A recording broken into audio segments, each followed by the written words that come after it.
Hello students, आज हम पढ़ने वाले हैं क्लास 6 के इंग्लिश टेक्स्ट बुक की एक बहुत ही इंटरेस्टिंग पोएम। आप इसे पोएम नहीं कहेंगे, यह है पोएम, क्योंकि फी का साउंड है। हम फी कहते हैं, MNOP, इट्स नॉट पी। फी का साउंड है फ, पोएम। तो आज हम एक बहुत ही इंटरेस्टिंग पोएम पढ़ने वाले हैं। पोएम का नाम है the raven and the fox. Raven क्या होता है? जो एक बड़ा कौवा होता है, जिसे हम हिंदी में काक कहते हैं, बहुत ही काला, थोड़ा बड़ा, उसे हम कहते हैं raven. And the fox. Let us do these activities before we read. We know that frogs croak. Do you know that ravens also croak? आपको पता है जो फ्रॉग्स होते हैं उनके जो टर टर की आवाज होती है उसे हम कहते हैं क्रॉक। जो रेवन की आवाज होती है उसे भी हम कहते हैं क्रॉक। Which animal is shown to be cunning in stories? Circle the correct answer. इसमें किसके बारे में, किसे कनिंग कहा गया है? किसे बहुत ही चालाक, धूर्त, इसमें कौन वो एनिमल है जिसके बारे में कहा गया है? पिक्चर देखकर आपको क्या लगता है, कौन है? टाइगर, फॉक्स या bear? Is fox. Mr. Raven was perched upon a limb and Reynard the fox looked at him. जो मिस्टर रेवन है वो बैठा है, was perched. Perched का मतलब क्या होता है? किसी भी पेड़ की, किसी भी चीज के एज पर, यानी किसी भी चीज के किनारे पर बैठने को हम कहते हैं perched. वो कहाँ बैठा है? Upon a limb. इसे आप लिम्ब नहीं पढ़ेंगे, ये है लिम्ब। अगर किसी वर्ड में MB साथ में आता है तो हम B को साइलेंट पढ़ते हैं, जैसे PLUMBER। इसे आप प्लम्बर नहीं पढ़ेंगे, यह है प्लम्बर, प्लम्बर या प्लम्बर, लेकिन हम B साइलेंट रखते हैं। And Reynard the fox looked at him. और जो फॉक्स है जिसका नाम है रेनयार्ड, वो लुक्ड एट हिम, वो उसे देखता है। For the raven held in his great big beak a morsel that fox would go far to seek. यानी मिस्टर रेवन ने अपने मुंह में क्या दबाया हुआ है? Held in his great big beak. उसका जो बड़ा चोंच है, beak यानी चोंच, बड़े चोंच में उसने एक मोर्शल, मोर्शल का मतलब क्या होता है?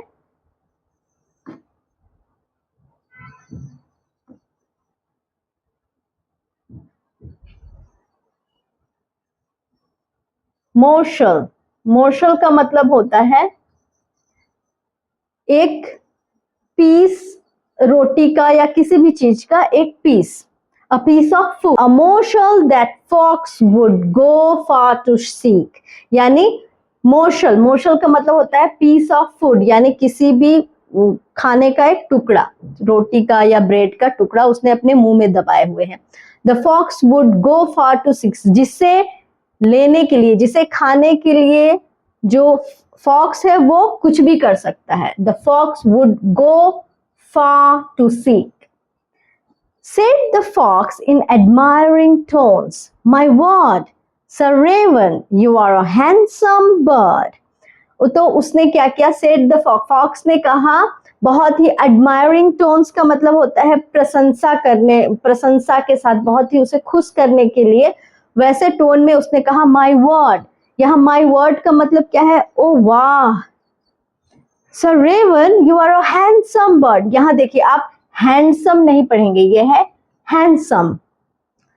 उसने क्या कहा? सर रेवन आप एक बहुत ही सुंदर बर्ड हैं, सुंदर पक्षी हैं। Such feathers, if you would only sing, the birds of these woods would call you king. ओ क्या पंख है! Such feathers means क्या पंख है आपके। If you would only sing, बस आप एक गाना गा दो, आप बस गाना गाओगे तो the birds of these woods, यहाँ woods का मतलब है जंगल, जंगल, एक बड़े जंगल का एक छोटा सा कोई भाग जहां पर बहुत सारे एक जैसे ही पेड़ होते हैं, उसे कहेंगे woods. The birds of these woods would call you king.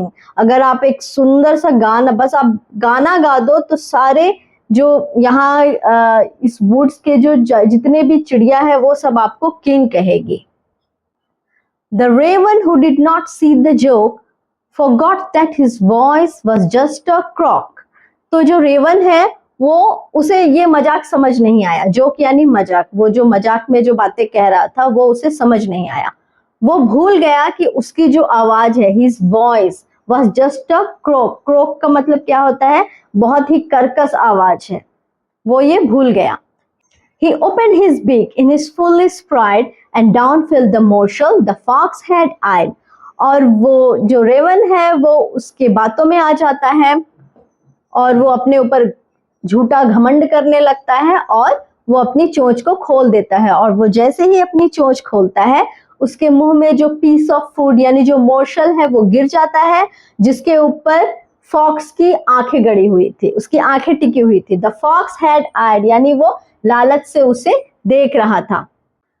हा हा, laughed the fox, and now you know, ignore sweet words that makes you glow. अब वो जो फॉक्स है वो हंसने लगता है और वो कहता है कि अब तुम्हें पता चल गया, ignore sweet words that makes you glow, यानी कि ये जो मीठी मीठी बातें होती है जो तुम्हें चमकाने के लिए होती है, भरमाने के लिए होती है, उन बातों में नहीं आना चाहिए, उन्हें इग्नोर करना चाहिए। Pride, my friend, is rather unwise. I'm sure this teaching is quite a surprise. Pride यानी घमंड, मेरे दोस्त ये जो घमंड है वो is rather unwise, ये बेवकूफी होता है। unwise, wise का मतलब क्या होता है? समझदार, unwise मतलब बेवकूफ। तो वो कहता है कि ये जो घमंड होता है वो अनवाइज होता है, ये बेवकूफी भरा होता है। I am sure this teaching is quite a surprise, मैं श्योर हूं कि ये जो मैंने तुम्हें शिक्षा दी है ये बहुत ही सरप्राइज है, ये बहुत ही तुम्हें चौंकाने वाला है। तो उसने ये सही कहा है क्योंकि उसने उसे शिक्षा भी दी है और उसने उसका जो मोर्शल है वो ले भी गया। तो लगा ना ये पोएम आपको बहुत ही इंटरेस्टिंग।